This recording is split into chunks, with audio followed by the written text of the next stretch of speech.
Pessoal, tendo dado início já à parte onde tratamos das doutrinas pré-milenistas, né? Falando primeiramente dos conceitos antigos de pré-milenismo, aquilo que geralmente é entendido na igreja primitiva, que veio a ser qualificado como uma visão quiliasta, tá, ok? Uma visão que entende o milênio como sendo a realização do sétimo ano, o sétimo período de 1000 anos na história, tá certo? No decorrer contínuo da história de 6.000 anos, da história humana, e ao adentrar no ano 7000 seria também adentrar ao milênio ou ao milênio sabático, tá certo? Que seria a realização deste milênio conforme o texto de Apocalipse. Então, conforme Irineu também assim afirmava, seria vivenciado esse período de milênio sabático, que também seria uma preparação para o novo céus e nova terra no 8º milênio, né? Ao passar os 1000 anos sabáticos, a entrada do novo céus e nova terra. Então o milênio sabático também como uma preparação para o novo céus e nova terra. Então a igreja primitiva, ela adotava uma visão pré-milenista, com ênfase nessa questão quiliasta, tá certo? E além disso, ela também era bastante judaizada, no sentido de pôr o foco em cima da realização da história, na realização escatológica da história de Israel. Então Israel ocupava um plano central na escatologia da igreja, isso porque muitos elementos da igreja eram judaicos, né? Eram judeus, eram cristãos advindos do judaísmo. Então a gente procurou fazer a diferenciação, né, entre esse tipo de manifestação de pensamento judaico e aquilo que Paulo condena em Gálatas, que é a judaização da igreja. A igreja não sendo vinculada ao seu plano de salvação somente a Cristo, mas dividida entre Cristo e as leis mosaicas. Então a questão não é bem essa. A questão é que nesse olhar escatológico da igreja primitiva existiam muitos elementos que priorizavam a questão judaica, a questão de Israel. Então Israel sendo restaurado, a igreja vivendo os 1000 anos em Israel. Então isso não chega a ser um desvio doutrinário, mas era uma ênfase excessiva sobre essa questão de Israel, e a gente entende que por causa da presença de muitos judeus dentro da primeira igreja, da igreja primitiva. E aí no decorrer da história, vimos também, já discutimos aí na aula passada, acerca dos excessos que foram criados por esses pensadores que tinham essa visão quiliasta da história, né, essa visão do milênio sabático, e que esses pensadores acabaram exagerando a sua forma de se expressar acerca dessa doutrina, criando uma visão extremamente grotesca, uma visão extremamente materialista, que veio a instigar contra eles o ataque, veio instigar contra eles a contradição por aqueles que adotaram uma visão alegorizada desta passagem de Apocalipse, capítulo 20, versículo 4. Então, quando surgem as grandes mentes aí da escola alegorista, né, de Alexandria, Eusébio de Cesareia, um outro que não me recordo agora, Irineu era manifestar essa visão quiliasta, como a gente viu lá na leitura que fizemos na aula passada. Orígenes. Então vimos aí que Orígenes também pertencia a essa escola que valorizava a alegorização. Eusébio de Cesareia, como já citei, Agostinho, que tinha uma visão pré-milenista e depois passa para essa questão amilenista, em virtude desses excessos causados pelos quiliastas. E futuramente vamos ver grandes exponenciais aí da reforma, né, como Lutero, Calvino. Eu até li a Instituição da Religião Cristã de Calvino, no tomo 2, onde ele se manifesta de uma forma bastante dura contra essa ideia quiliasta, né, essa ideia de 1000 anos cronológico e de 1000 anos vivenciado de uma forma literal na Terra. Então ele adota esse ponto de vista de que a alegorização é a melhor proposta, no sentido de espiritualizar toda essa leitura aí, como já dizia Orígenes, né, no início da sua formulação acerca dessa manifestação amilenista. E aí vimos que, na verdade, foi muito útil essa defesa desses amilenistas, porque serviu exatamente para mostrar o que havia de ruim nesses excessos construídos por esses quiliastas, principalmente pelos montanistas, que eram uma seita, foram condenados aí no concílio, mas que deixaram dentro dessas interpretações este ranço de distorção da Sagrada Escritura. Então, na verdade, essa defesa dos amilenistas contra os quiliastas, né, da antiguidade, foi, na verdade, muito útil. Foi muito útil ao Evangelho, foi muito útil à história da Igreja, para exatamente expurgar essas questões antibíblicas, essas questões excessivas. A gente fez até uma analogia entre a prosperidade bíblica e a teologia da prosperidade. A prosperidade é uma doutrina bíblica. Então a Bíblia fala acerca da prosperidade, fala acerca do justo que confia plenamente no seu Deus, que espera no seu Deus, que não se vê ansioso, né, solícito pelas coisas da vida, pelas coisas futuras, mas que espera em Deus e sabe que dele vem a prosperidade. E outra coisa é a teologia da prosperidade, que lança um enfoque financista sobre a questão do Evangelho. É um Evangelho vendido, é um Evangelho comercializado, é uma espécie de manipulação da Escritura através de algumas intervenções externas de pensadores, alguns que bolam esquemas, bolam alguns tipos de interpretações distorcidas e assim levam o povo a entender que tem alguma espécie de forma de manipular Deus através do dinheiro, de usar a igreja como uma instituição financista, uma instituição financeira.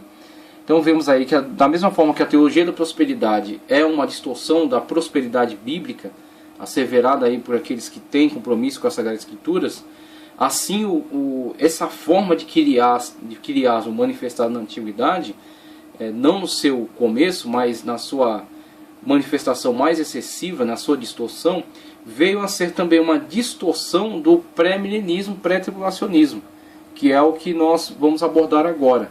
Dentro das doutrinas pré-milenistas, vamos começar a ver a questão da doutrina pré-milenista, pré-tribulacionista, a começar aí pela questão das 12 ressurreições, que é um ponto-chave na divisão entre pré-milenismo e amilenismo. Lembrando-se que a doutrina pós-milenista, que foi adotada durante bastante tempo, ela acaba por ser desprivilegiada, porque era uma doutrina excessivamente otimista, tá certo? Excessivamente otimista.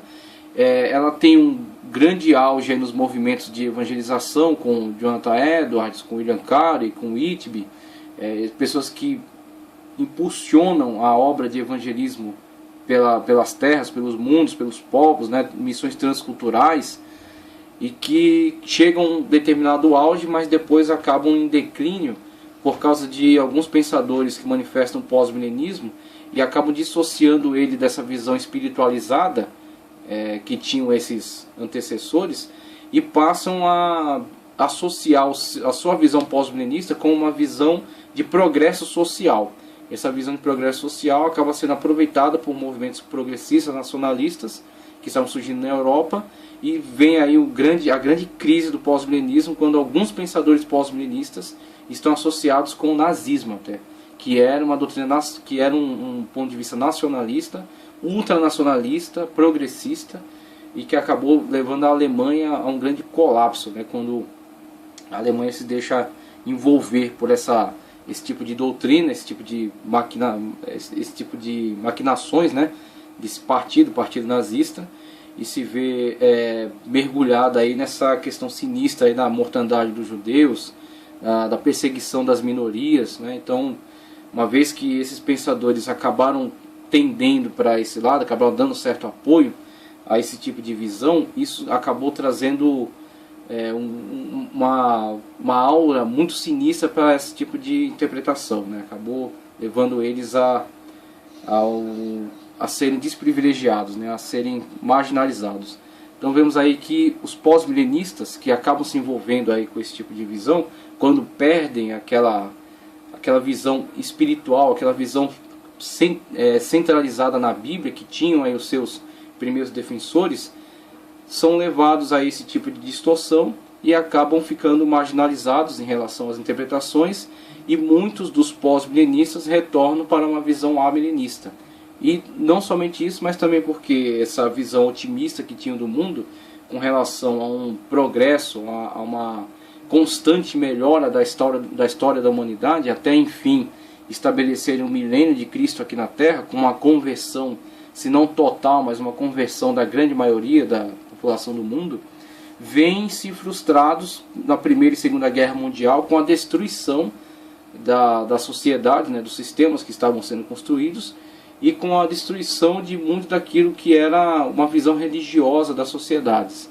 Então surge aí a filosofia existencialista, surge aí muitos movimentos ateus, e com esse crescimento, essa perda da visão religiosa das populações, acaba por frustrando essa perspectiva otimista que era manifestada pelos pós-milenistas. Então o pós-milenismo acaba saindo, né, do foco. Seus defensores, muitos deles, naturalmente migram para o amilenismo, porque era a visão mais próxima, da mesma forma como os pós-milenistas alegorizavam a questão do milênio, entendendo que o milênio estava sendo construído pela igreja e que Cristo viria não iniciar o milênio, mas sim autenticá-lo, né, oficializá-lo ao final do milênio, quando finalmente o reino já estivesse todo construído aqui na terra. E enfim, Cristo viria oficializar o milênio. Então isso não seria necessariamente um período cronológico de 1000 anos, e também não seria literal, mas estava sendo construído pela igreja. Não seria algo que Cristo viria construir, iniciar e construir. Ele viria assim ao final da construção do milênio, quando já pronto, oficializá-lo, né, estabelecendo o seu reino na terra. Então vê-se que tanto a questão pós-milenista quanto amilenista, que também entende que o milênio não é cronológico, que também não é literal nesse sentido de Cristo vir estabelecer aqui na terra, mas que na verdade Cristo está reinando com os salvos na glória, e está reinando na terra através da igreja, tá certo? Mas não literalmente na terra, não estabelecendo um reino literal com fronteiras, com bandeiras, com administração aqui na terra, acaba por tornando essas duas visões próximas em relação a essa questão de alegorizar essas passagens que tratam do milênio. Já distantes, né, do pré-milenismo. Pré-milenismo que entende que o milênio é algo futuro, que será estabelecido no futuro, e que Cristo virá iniciar o milênio aqui na terra. Ao final do período de tribulação, Cristo virá na parousia, quando virá fisicamente, né, todos os olhos verão, juntamente com a igreja, virá estabelecer o seu reino milenial e reinará durante 1000 anos.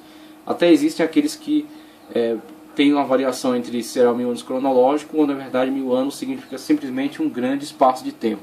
Existe até essa variação, mas ambos pré-milenistas entendem que o milênio é futuro e será estabelecido por Cristo. Então, logo o pré-milenismo fica de um lado, pós-milenismo e amilenismo do outro. Na questão um alegoriza e outro literaliza. A questão do estabelecimento do milênio. Então o pós-milenismo, quando se enfraquece, ele acaba naturalmente vindo para dentro do amilenismo. Agora, uma grande mudança que há entre o pós-milenismo e o amilenismo é a questão do amilenismo ser pessimista em relação à história. Entender que não haverá um progresso, uma progressiva melhor na história humana. É um ponto que se aproxima do pré-milenismo, que também entende que não haverá uma progressiva melhora. Só que o amilenismo permanece na questão da alegorização. Diz o milênio não será literal e não será cronológico. E aí essa divisão, ela surge principalmente dentro dessa questão que vamos estudar agora, acerca das duas ressurreições. Esse é o ponto-chave que divide essas duas interpretações, que no caso hoje são amilenismo e pré-milenismo, tendo o pós-milenismo migrado, né, para dentro da interpretação amilenista, sendo defendido talvez hoje por pouquíssimas pessoas defendendo o pós-milenismo. Mas vemos agora, a partir desse estudo que vamos fazer, as duas ressurreições e o ponto em que elas se apoiam no texto que está em tela aí, no texto de Apocalipse 20.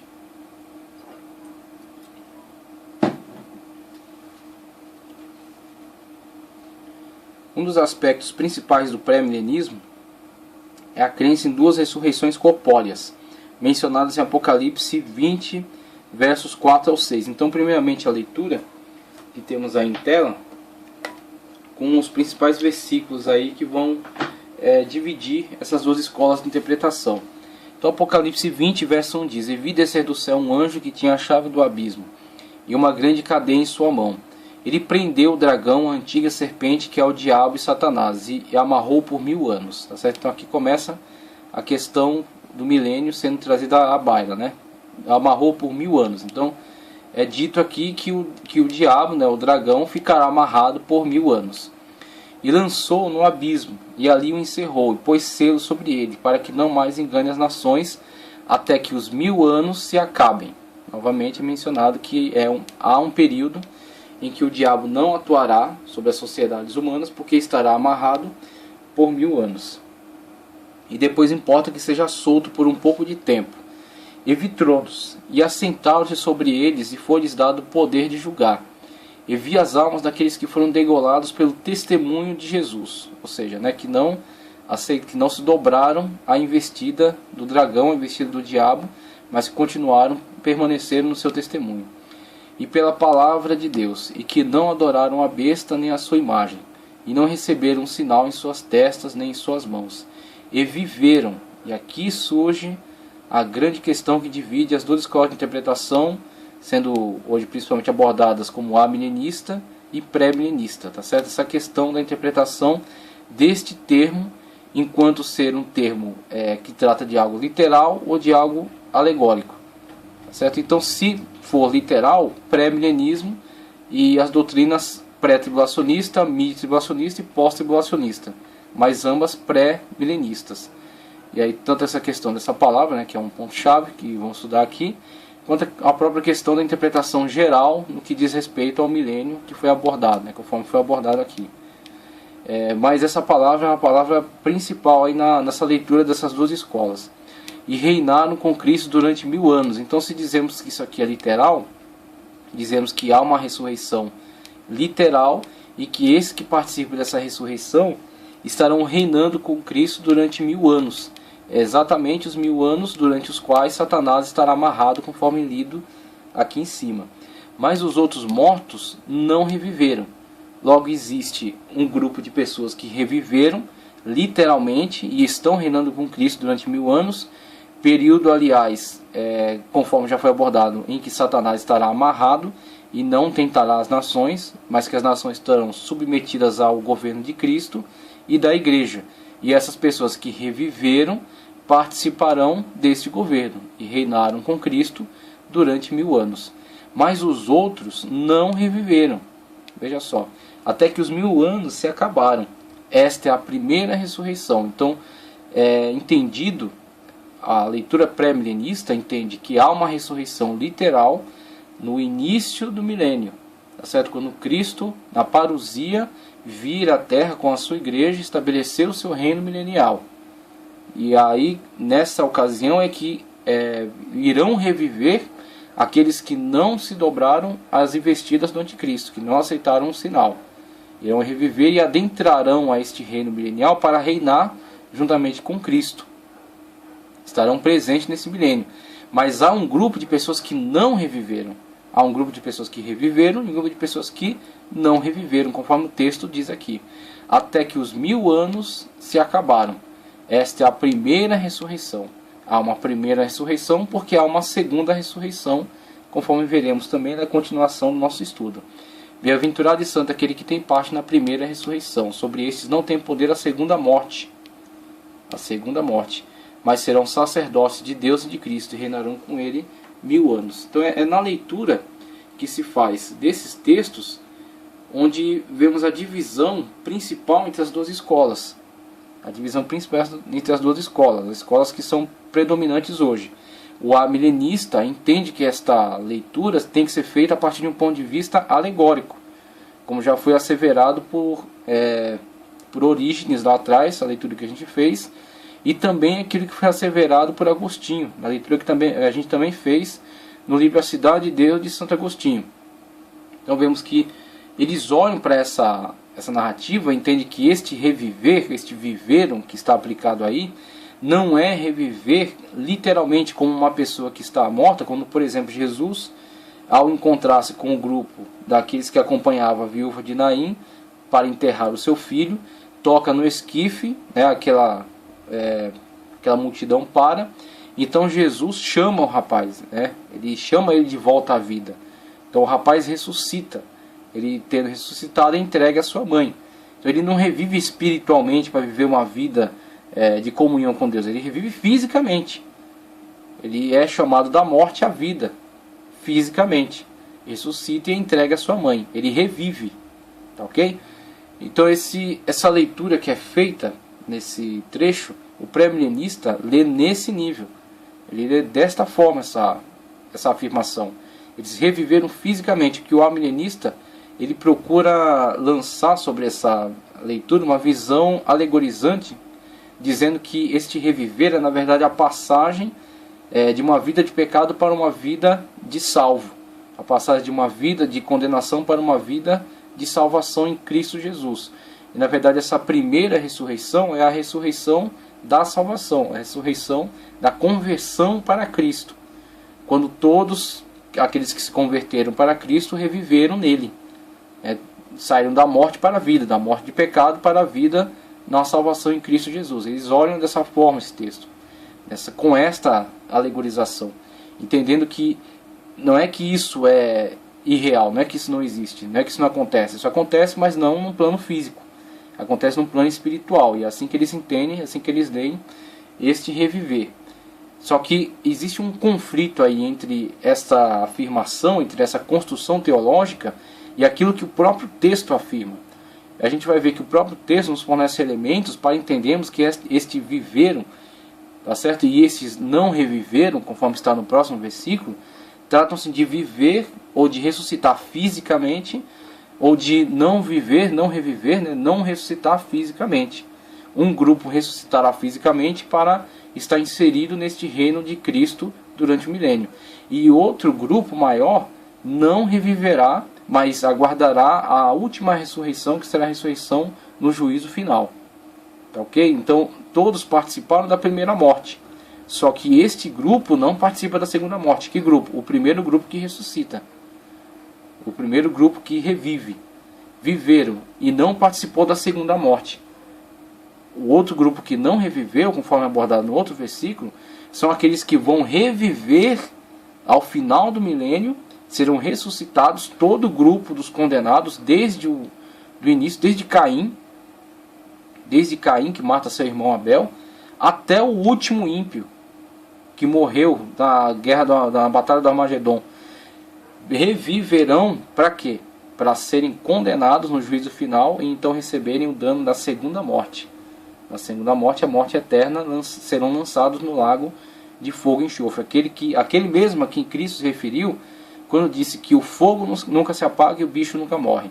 Quando ele faz uma analogia entre o Geena, o Geena de fogo, o Vale de Inom, quando ele aproveita aquela visão, né, aquele espaço geográfico que havia na cidade de Jerusalém, aquele morro, aquele vale que havia onde as pessoas lançavam os detritos, né, lançavam lixo, lançavam carcaças de animais mortos, lançavam corpos humanos e ateavam fogo, e tinha que constantemente atear fogo, e constantemente vinha mais lixo e o fogo queimava e o bicho comia as carcaças de animais podres, né? E Cristo usa essa imagem para pintar um quadro acerca do lago de fogo e enxofre, onde o fogo nunca se apaga e o bicho nunca morre. E é esse o destino daqueles que ignorarem os avisos da palavra de Deus. É esse o destino daqueles que virarem as costas para aquilo que está afirmado neste livro, aquilo que está afirmado nesta revelação. Ok? Então, essas pessoas que não participaram da primeira ressurreição são aqueles que se comprometerão na segunda ressurreição, na segundo momento aí em que haverá ressurreição. No primeiro será no início do milênio. No segundo momento em que haverá ressurreição será ao final do milênio, quando Satanás então será solto, sairá para enganar as nações, haverá a grande guerra de Gog e Magog, e haverá aí então a destruição desses exércitos e a ressurreição agora daqueles que serão julgados e condenados no juízo final. Okay? Então é assim que se dividem essas duas interpretações. E aí vemos o principal desse texto, né, que ressaltamos aqui. E viveram e reinaram com Cristo durante 1000 anos. Ao próximo versículo diz: mas os outros mortos não reviveram. Então há dois grupos, um grupo que ressuscita ao início do período de milênio, do reino milenial de Cristo, e há outro grupo que só ressuscitará ao final do período milenial, depois dessa batalha. Mas os outros mortos não reviveram até que os 1000 anos se acabaram. Esta é a primeira ressurreição. Bem-aventurado e santo aquele que tem parte na primeira ressurreição, ou seja, na ressurreição daqueles que não negaram a Cristo, daqueles que não aceitaram a marca da besta, que foram martirizados por causa disso. Nós vemos a menção deles na abertura dos selos, tá certo? No quinto selo vemos as almas dele embaixo do trono, e mais à frente vimos eles vestidos de vestes brancas e com palmas nas mãos. E aí completou-se o número de todos aqueles que morreram martirizados, né, sofrendo, sendo torturados, mas não negaram a Cristo, não aceitaram a marca do anticristo, nem na sua testa, nem na sua mão direita. Tá certo? Esses são os que participam da primeira ressurreição. Na primeira ressurreição, bem-aventurado e santo aquele que tem parte na primeira ressurreição. E os demais? Todos aqueles que aceitaram a marca da besta, aqueles que morreram na batalha do Armagedon, aqueles que morreram ao longo de toda a história, desde Caim, e aqueles que morreram ao final do milênio na batalha de Gog e Magog. São aqueles que participarão da outra ressurreição, a ressurreição para serem julgados no juízo final. Bem-aventurado e santo aquele que tem parte na primeira ressurreição. Sobre estes não tem poder a segunda morte, aqueles que participaram da segunda morte. Uma morte já participaram, desde Caim, né? Aliás, desde Adão e Eva, quando atentaram, né, contra Deus, desobedeceram a sua ordem, e então participaram da morte física, né, como condenação divina. Só que aqueles que foram justos, viveram na esperança do Messias, aqueles que viveram em obediência à palavra de Deus, mesmo tendo errado, viveram depois em obediência, são aqueles que foram agraciados com a salvação em Cristo, quando Ele veio e consumou toda a sua obra de salvação, e libertou e tomou as chaves da morte e do inferno. Então Ele comprou com a sua salvação a alma de todos estes que morreram esperando pelo Messias, morreram submetidos à palavra de Deus, tá ok? Então desde Adão o homem conhece a primeira morte. Agora muitos daqueles que desde Adão conhecem a primeira morte morreram também condenados, e não participaram da salvação em Cristo, participaram da salvação daquele que seria o Messias, a semente que viria da mulher e que esmagaria a cabeça de Satanás. Então aqueles que participam da salvação em Cristo desde o começo não verão a segunda morte. A primeira morte vem. Desde Adão o homem conhece a primeira morte, tá certo? E aí desde aqueles que o primeiro ímpio até o último conhecerão também a segunda. A primeira morte eles já conhecem, estão num estado de condenação, aguardando o quê? Não a primeira ressurreição, que será a ressurreição a ressurreição dos mártires, aqueles que adentrarão o reino milenial de Cristo. Os outros não reviveram, até que ao final do milênio haverá essa ressurreição, essa segunda ressurreição, quando então haverá o juízo final e a segunda morte. A primeira morte eles já conhecem, não conhecem ainda a segunda morte. Então vemos aí nesse trecho, o viveram é o ponto-chave, essa palavra aqui, viveram. E esta palavra, no grego, ela tem essa forma, dzesan, ok? Então a palavra viveram, no português, em grego, é dzesan. E esse dzesan, este verbo significa ressurreição física e está presente com este mesmo significado nestes textos bíblicos. Aí vemos aí outros referenciais que aplicam a palavra dzesan e significam viver fisicamente. Esses textos aqui, temos o texto de Mateus 9,18, onde diz: dizendo-lhes ele estas coisas, eis que chegou um chefe e o adorou, dizendo: minha filha faleceu agora mesmo, mas vem, impõe-lhe a tua mão e ela viverá. Dzesan, certo? Mateus 9,18. Disse-lhe Jesus: eu sou a ressurreição e a vida, quem crê em mim, ainda que esteja morto, viverá. Certo? A mesma aplicação dessa palavra reviver fisicamente. João 11,25. Porque foi para isto que morreu Cristo e ressurgiu, e também a viver, e tornou a viver, para ser Senhor tanto dos mortos como dos vivos. Também a aplicação da palavra dzesan, e significando ressurreição para uma vida física, ressurreição física. Romanos 14,9. E sim, em todos esses trechos, e não somente esses trechos, mas outros até que não citamos aqui, inclusive outros trechos no próprio Apocalipse, a palavra viveram é lida nessa forma de dzesan, e essa forma é lida como uma ressurreição física.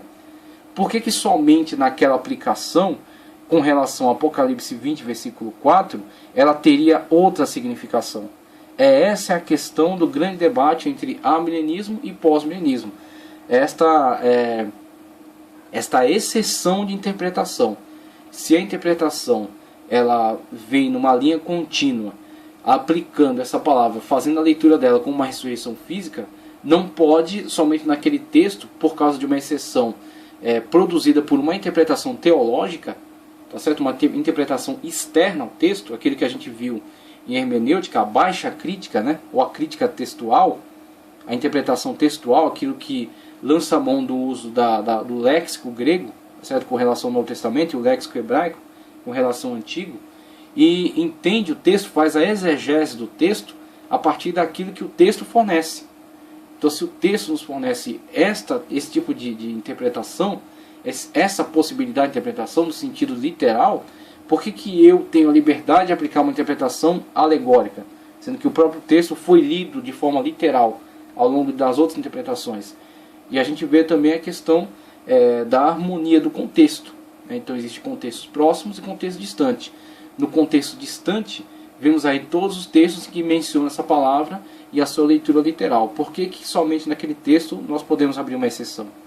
Então, o pré-milenista, ele não adota essa exceção, ele segue numa linha contínua, num raciocínio coerente com relação a essa aplicação dessa palavra nas demais leituras. Se nas demais leituras ela foi lida literalmente, não é aqui que ela será lida alegoricamente. E essa exceção não será fornecida nem para justificar uma doutrina teológica. As doutrinas, aliás, que têm que se adaptar ao texto. E se a doutrina se adapta ao texto, ela se submete ao texto, ela tem que ser lida, essa palavra tem que ser lida de uma forma literal. Esse esquema entende também as profecias do Antigo Testamento que falam sobre a futura glória de Israel, bem como as do livro de Apocalipse, num plano futurista, contrariando as seguintes interpretações: preterista, histórica, idealista e eclética. Sendo assim, a hermenêutica aplicada nessa passagem faz ver as duas ressurreições são literalmente físicas, e não como pensam os amilenistas e os pós-milenistas, que dizem ser a primeira espiritual e a segunda física.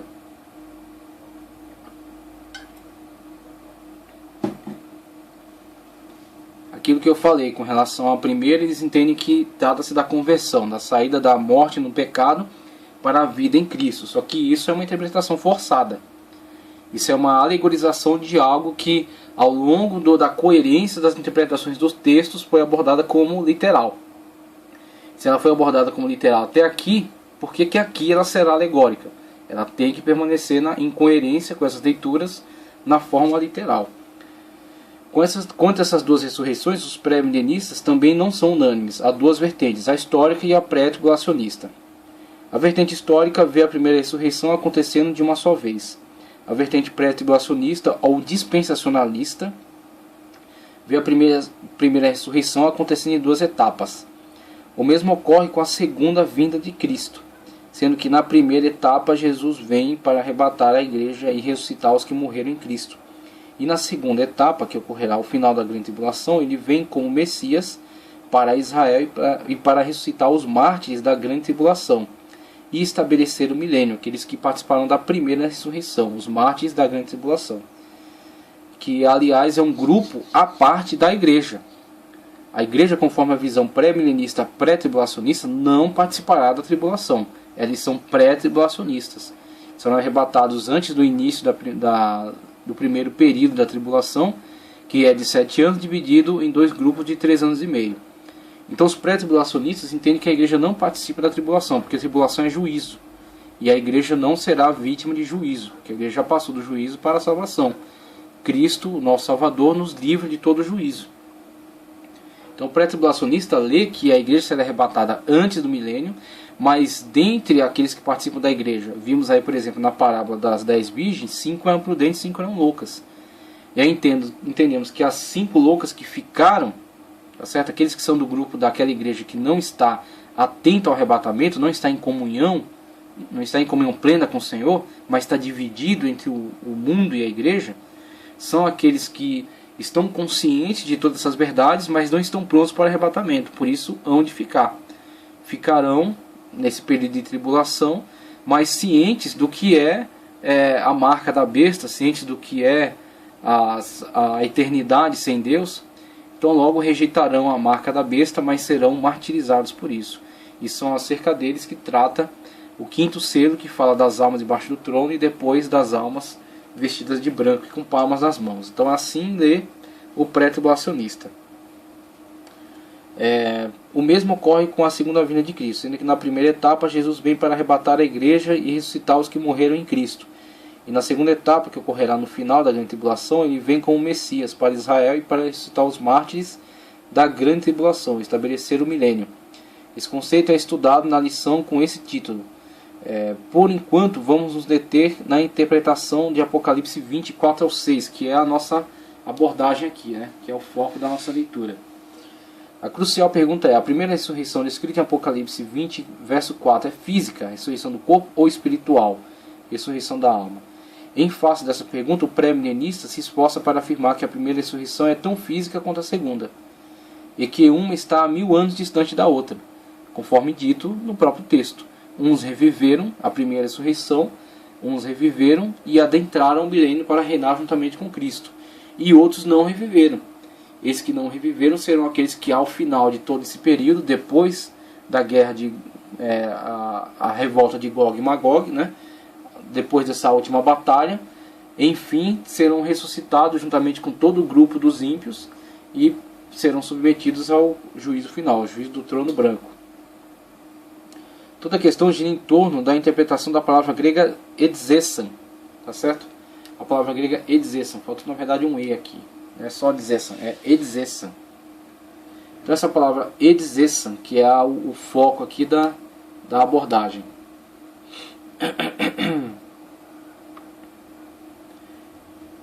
Toda a questão gira em torno da interpretação da palavra grega edzisan, reviveram, que o amilenista entende está se tratando de uma ressurreição espiritual e não física, como pensa o pré-milenista. Para defender essa ideia, o amilenista se vale dos textos que falam da ressurreição espiritual, como por exemplo Romanos 6, 1 a 11, Efésios 2, 1 ao 6 e Colossenses 3, 1 ao 4.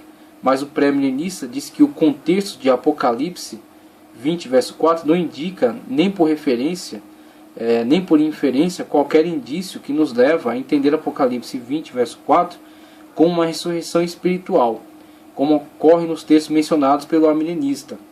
Muito pelo contrário, tanto a primeira quanto a segunda ressurreição de Apocalipse 20 são descritas com a mesma terminologia edzisan. Sendo assim, não há nenhuma razão para interpretar a primeira num plano espiritual e a segunda num plano corpóreo. Tal interpretação é forçada, engenhosa e arbitrária, conforme disse Henry Alford, um pré-milenista. Se numa passagem em que se menciona as duas ressurreições, onde certas almas viveram na primeira e os restantes dos mortos viveram somente no final, somente no fim de um período específico depois daquela primeira, sem semelhante passagem, a primeira ressurreição possa ser entendida como um levantar-se espiritual com Cristo, ao passo que a segunda significa levantar-se literal da sepultura, então acaba-se toda a relevância de linguagem e a escritura é cancelada como testemunho definitivo de coisa alguma. Veja só, nessa afirmação desse Alford, né, com bastante veemência, faz essa afirmação com relação a essa possível alegorização da questão do edzisan na passagem de Apocalipse, e ele fala que se essa possibilidade for válida, então acaba-se toda a questão da Bíblia como autenticadora da interpretação. Deixa eu colocar aqui um epsilon para isso, para deixar a palavra completa. Edzisan, está aqui. Então está aí o termo edzisan. Então por que ele fala de uma forma tão enfática acerca disso? Porque, conforme a gente viu em hermenêutica, existem regras de interpretação. E essas regras elas se atêm a que o texto fornece. Então, por mais que alguém elabore uma doutrina, uma visão teológica, um conceito, né, uma inferência, e por mais que isso seja engenhoso, isso seja interessante, isso seja bonito, seja maravilhoso, mas se ela, em algum momento, não se submete à coerência da interpretação textual, não interessa de onde veio, quem defendeu, quem apostolou, se era importante ou não. Ela não tem sustentação, não tem fundamentação bíblica. Então é aí onde entra a afirmação enfática desse Alford. Ele fala assim, nesse texto, onde, inclusive no próprio texto de Apocalipse, nem indo tão longe como a gente foi, no próprio texto de Apocalipse, se a gente no mesmo texto, no versículo 4, a gente leu essa palavra como alegórica, tá certo? Para atender a demanda de uma interpretação teológica externa. Se a gente leu ela como alegórica, mas na segunda a gente lerá como literal, porque essa é a questão. Na primeira ressurreição, eles querem dizer alegórica, é a passagem da morte no pecado para a vida espiritual em Cristo. Mas a segunda será literal, quando então trata acerca do juízo final. E esse será literal. Então, se eu tenho a liberdade de, no mesmo texto, diante de dois termos que são iguais, aplicados de uma forma tão próxima, eu tenho a liberdade de dizer que este é alegórico e aquele é literal, mostra-se que a autoridade não emana mais do texto bíblico em relação a mim, de me submeter à sua mensagem, me submeter à sua possibilidade de interpretação. Mas na verdade eu tenho liberdade de manipular essa interpretação conforme o meu interesse. E é onde ele fala que a Bíblia perde toda a sua validade com relação à interpretação. Porque a coerência da interpretação bíblica está em a Bíblia ser intérprete de si mesma. E esse a Bíblia ser intérprete de si mesmo significa um texto ser referencial para o outro. Um texto ser subsídio da interpretação do outro. Fornecer a linha de pensamento. E a linha de pensamento fornecida desde os textos externos ao Apocalipse, conforme eu li aí Mateus, João e Romanos, é que esta palavra eidzesan é lida literalmente. Quando chegamos em Apocalipse 20, vemos a palavra eidzesan com relação à primeira ressurreição e depois com relação à segunda. E aí a coerência é: lemos literalmente Mateus, lemos literalmente João, lemos literalmente Romanos e lemos literalmente na segunda. A primeira será alegórica, só ela? Só porque uma doutrina, uma interpretação escatológica pretende justificar o seu ponto de vista? De forma alguma. E é por isso a severidade da afirmação dele. Se lemos ela literal, ela permanece literal. Se ela permanece literal, a leitura pré-milenista está correta, no sentido de entender que eidzesan é uma ressurreição física, corpórea, e pessoas serão ressuscitadas ao início do período do milênio, que será literal, tá certo? Então, no início do período milenial, pessoas serão ressuscitadas, pessoas dessas que foram martirizadas durante o período da tribulação, elas serão ressuscitadas para viver e reinar com Cristo durante 1000 anos. E ao final dos 1000 anos haverá este conflito, conforme o próprio Apocalipse menciona. Satanás, após o período de 1000 anos, será solto, sairá para corromper as nações, quando então essas nações reunidas atacarão, né, o reino que Cristo estabeleceu na terra, e com isso serão completamente derrotados, serão mortos. O diabo será amarrado e lançado no lago de fogo e enxofre, tá certo? E aqueles que foram mortos serão ressuscitados. Essa será a segunda ressurreição, será o segundo eidzesan, né? Reviveram para quê? Para receber a condenação chamada segunda morte. A primeira morte já participaram desde Adão. Agora vão participar da segunda morte, onde serão lançados no lago de fogo e enxofre.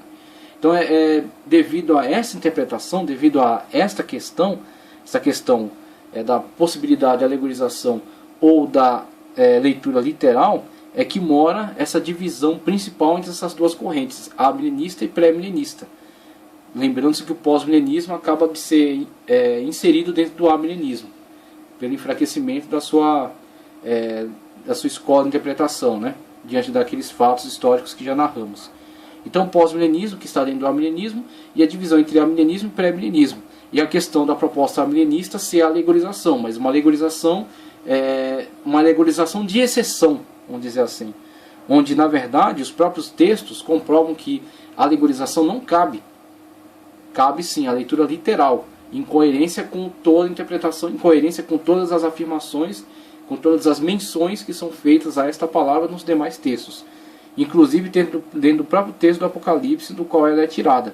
Apocalipse 20, verso 4 ao verso 6. Então, no verso 4, eles querem ler alegórico, no verso 6 querem ler literal. Só que aí, se abrimos essa exceção, na verdade, será uma possibilidade de manipulação da leitura. Então, por isso que adotamos então a visão pré-milenista, a visão da leitura literal. Em outras passagens bíblicas, como Apocalipse 2:8 e Ezequiel 37:10, o verbo eidzesan significa literalmente ressurreição corpórea. Ora, se em outros trechos harmonizados com o contexto o verbo edizessan significa que traz o significado, aliás. Ora, se em outros trechos harmonizados com o contexto o verbo edizessan traz o significado de uma ressurreição física, porque só aqui em Apocalipse 20, verso 4 é que tem que ser diferente? Essa é a questão dessa exceção para atender a uma demanda de uma interpretação escatológica externa. Então esse problema, na verdade, ele foi o mesmo problema dos quiliastas lá atrás.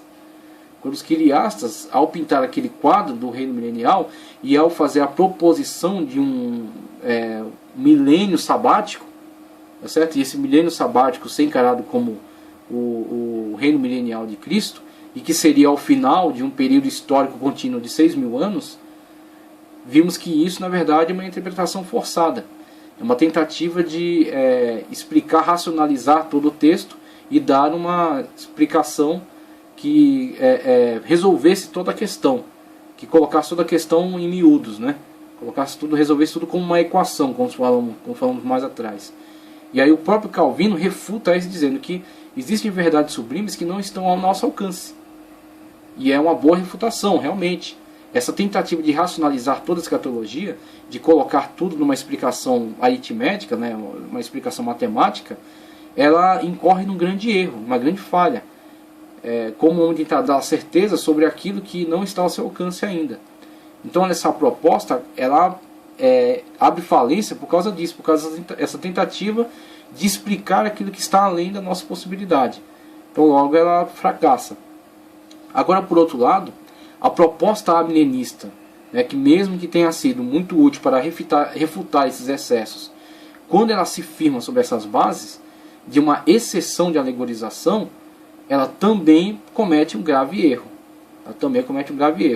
Esse grave erro é tentar impor a sua interpretação, tentar impor seu esquema de interpretação sobre o texto, quando quem prevalece é o texto. Então, se esse esquema ele atende à demanda do texto, ele submete ao texto e o explica, muito bem. Se ele em algum ponto ele atenta contra o texto dá ele dá essa noção de que na verdade essa interpretação não está se encaixando, quem tem que ser abandonado não é o texto, quem tem que ser abandonado é a interpretação. Então o amilenismo ele acaba por forçar uma alegorização de exceção dentro desse termo, o que o pré-milenismo lê como literal em harmonia com as demais leituras que são literais. É por isso que essas escolas acabam se dividindo dessa forma e por isso que a gente adota o pré-milenismo. Não é possível que o autor do livro tivesse dois tipos de ressurreição em mente. E se tivesse, por que não deu nenhuma indicação no contexto? Então a explicação não pode vir de fora, não pode vir externa ao texto. Ele tem que estar presente no contexto. A interpretação teológica ela tem que explicar o texto e encontrar elementos nele para justificar a sua explicação. Agora, se a explicação é externa e o texto não dá a margem para entender isso, então logo a interpretação, se for adotada, será de uma forma forçada. Será que o autor do livro queria confundir seus leitores, trazendo um quebra-cabeças e dividindo opiniões? A meu ver, acho que não. Prefiro pensar que as pessoas é que forçam a interpretação bíblica para fazer prevalecer seu sistema doutrinário, como fazem com o resto da Bíblia. Se a exegese aplicada pelo pré-milenista não prevalecer, então nesse caso perdemos o controle dela. No caso essa leitura no sentido de respeitar aquilo que o próprio texto dá a entender, respeitar os sinais que o texto deu em relação a qual interpretação tem que se dar dessa palavra. Em toda a Bíblia não encontramos nenhuma referência que indica que haverá num futuro, perto ou distante, uma ressurreição fisicamente espiritual e física. Sendo assim, o verbo edizessan do verso 4 tem o mesmo significado daquele descrito no verso 5. Essa é a questão de manter a coerência. Então, se aqui lemos literal, ali, na continuidade dele, no próximo versículo, ele será lido também literal. Se aqui lemos alegórico, o outro também será alegórico. Uma coerência com relação à leitura. A não ser que o próprio autor tivesse dito que não. Se o próprio autor, no contexto, tivesse dito que esta aqui será uma ressurreição espiritual, diferentemente da outra, então o próprio autor se expressou de uma forma clara com relação àquilo que ele pretendia diferenciar. Mas se o autor não diferencia, segue a coerência à leitura. Se aqui lemos literal, ali também literal. Reivindicando a capacidade exegética de Jorge Elad, um pré-milenista histórico, Millard J. Erickson comenta em seu livro Opções Contemporâneas na Escatologia o seguinte: devemos notar que aqueles que participaram da segunda ressurreição aparentemente não estavam envolvidos na primeira. Estes são os restantes, Roy Loipoi, aqueles que sobraram, ou que não participaram da primeira ressurreição. Embora haja certa ambiguidade a respeito da expressão, não parece excluir o último grupo do primeiro. Além dessa passagem, segundo Lade, alegou a outras passagens que parecem dar indícios de mais de uma ressurreição. Filipenses 3,11 fala de exanastasin te ek necron, que literalmente significa a ressurreição para fora, dentre os mortos. Significado este que é geralmente perdido nas traduções, que dizem alguma coisa como a ressurreição dentre os mortos. Parece que Paulo nesse texto estava aspirando uma ressurreição que, em efeito, resultaria numa separação dentre outras pessoas mortas. Lucas 14,4 se refere a uma ressurreição dos justos, o que, segundo parece, subentende uma distinção da ressurreição em geral. Lucas 20,35 fala de uma ressurreição dentre os mortos, com significado semelhante. Em Filipenses 3,11, lá disse que, em 1 Coríntios 15,23 e Tessalonicenses 4,16 também são indícios de uma ressurreição parcial. E Daniel 12,2 e João 5,29 sugerem uma ressurreição em duas etapas. Na lição que traz o tema doutrina da ressurreição, esquematizada num plano pré-milenista, pré-tribulacionista, esse assunto continua sendo tratado, mostrando a ressurreição dos justos com os mesmos aspectos de uma colheita. Agora vamos tratar um pouco do tema pré-milenista, que também parece como... Agora vamos tratar de um outro tema pré-milenista que também merece comentário. Este é acerca do novo céu e nova terra. Mas antes disso, da continuidade aí tratando acerca do novo céu e nova terra, eu quero trazer uma outra referência aqui, que é no livro Comentário Exegético do Apocalipse, de Graham R. Osborne, tá certo? Graham R. Osborne, na página 790 a 791. Esse livro é da editora Vida Nova, tá certo? Graham R. Osborne, da editora Vida Nova, Comentário Exegético ao Apocalipse, páginas 790 e 791.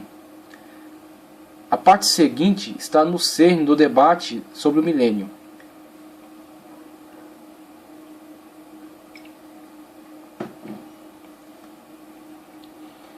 João nos diz que Edzesan kai ebasileusan metatu Christo hilia et Edzesan kai ebasileusan metatu Christo hilia et.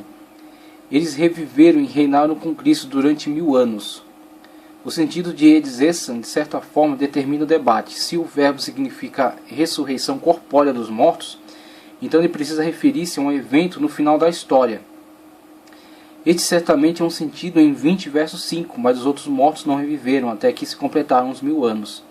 E também o sentido do verbo em Mateus 9,18, quando o líder da sinagoga diz que se Jesus tocar em sua filha morta, ela viverá. Foi aplicado Edzesan nesse sentido, dela reviver fisicamente, é claro, né? Em João 11,25, quem crê em mim, mesmo que morra, viverá. Em Romanos 14,9, Cristo morreu e tornou a viver. Em Apocalipse 1,18 e 2,8 também. O termo se refere à ressurreição de Cristo dos mortos. E em 13,14 o verbo é usado para a besta que fora ferida pela espada e contudo revivera, conforme a NVI. Ademais, em 20 verso 5, o evento que esse verbo faz referência é chamado de a primeira ressurreição dos santos. Outra evidência de que a passagem trata de todos os santos e não apenas dos mártires, conforme aqui o comentário deste autor, tá certo?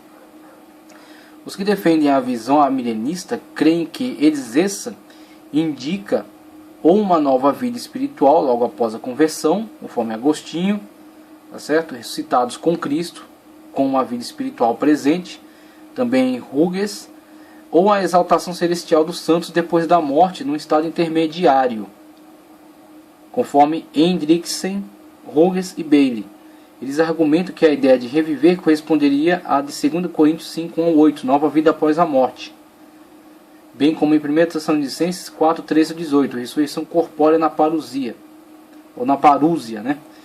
Embora essa interpretação seja certamente possível, o sentido de reviver aqui é parte de um quadro muito maior, em que se distingue de Apocalipse 20, 1 ao 10, se refere à era da igreja, ou ao reino literal de Cristo, com seus santos sobre a terra, depois dos eventos de Apocalipse 19. Além disso, o verbo com maior frequência indica a vida física, ressurreição física, tá certo? Não somente ressurreição espiritual. E o sentido de reviver e de primeira ressurreição, em 25 e 6, ver adiante, favorece a visão da ressurreição corpórea. Portanto, todo o período do milênio, por todo o período do milênio, os santos reinarão com Cristo. Este é mais um dos propósitos principais do milênio, a vindicação e a exaltação daqueles que perderam tudo por causa de Cristo. Então vemos aí, no livro aqui, Comentário Exegético do Apocalipse, páginas 790 e 791, que o autor, a partir da coerência com as demais afirmativas em relação ao uso do eis essen, se nessas demais afirmativas, inclusive aquelas que estão inseridas no próprio Apocalipse, tá certo? Não afirmações distantes só, mas aquelas que estão inseridas no próprio Apocalipse, elas, ao mencionar eis essen, estão falando de uma ressurreição física, tanto em narrativas anteriores a Apocalipse 20, verso 4, quanto na afirmativa após Apocalipse 20, verso 4, né? Apocalipse 20, verso 5, verso 6, eles usam o termo eis essen e o usam tratando-se de uma ressurreição literal. Ler essa afirmação, esse termo eis essen, nesse texto de Apocalipse 20, verso 4, diferentemente dessas outras afirmativas, seria uma leitura de exceção. E essa exceção provocada pela tentativa de justificar uma determinada interpretação, que é a interpretação amilenista, né, que, como já falamos, foi uma interpretação, foi uma proposta que veio combater um excesso, mas que, se ela apresenta este defeito, esta falha de interpretação, ela também é passível de correção. Não existe nenhuma interpretação que seja definitiva, que seja de autoridade bíblica. Quem tem autoridade canônica é a Bíblia, é o texto sagrado, o texto revelado. As interpretações não são canônicas, e se elas não são canônicas, são passíveis de correção. E a correção é fornecida pela própria exegese do texto, a baixa crítica, né? A própria exegese do texto aponta que a leitura do eis essen em Apocalipse 20, verso 4, é literal, em coerência com as demais leituras. Se o texto me diz que é literal, eu não vou me sobrepor ao texto para justificar a minha tese de interpretação. Logo, nós adotamos como interpretação desse termo reviver em Apocalipse verso 24, acerca da primeira ressurreição como uma ressurreição física. Se entendemos essa ressurreição como uma ressurreição física, nós entendemos que essa ressurreição se dará no início do período do milênio. E se ela se dá no início do período do milênio, também entendemos, por consequência, que o milênio será instaurado na Terra. O milênio será instaurado por Cristo na Terra. Logo depois a parousia. Tá certo? Logo depois, quando Cristo vier, e todos os olhos o verão, né, na sua segunda vinda, vier instaurar o seu reino na Terra. Então logo, o pré-milenista lê, ao final do período de grande tribulação, Cristo virá à Terra, na parúzia, juntamente com a sua igreja, instaurar o reino milenial, tá certo? Libertar Israel da agressão do anticristo e ressuscitar aqueles que foram martirizados durante o período de grande tribulação, que não negaram a Cristo e não aceitaram a marca da besta, não aceitaram a marca do anticristo, tá certo? Então, reviverão, serão ressuscitados, eis essen, e participarão do reino de Cristo, o reino de 1000 anos, ao final do qual haverá uma outra ressurreição, mas a ressurreição agora é de todos os ímpios para serem julgados. Então é assim que lemos esses textos. Após isso, vamos partir aí para um estudo acerca do chamado dispensacionalismo, porque essa visão será muito importante para entendermos a visão pré-milenista, pré-tribulacionista. Vamos fazer um pequeno comentário também acerca de Novo Céu e Nova Terra, e após acerca do chamado dispensacionalismo, tá certo?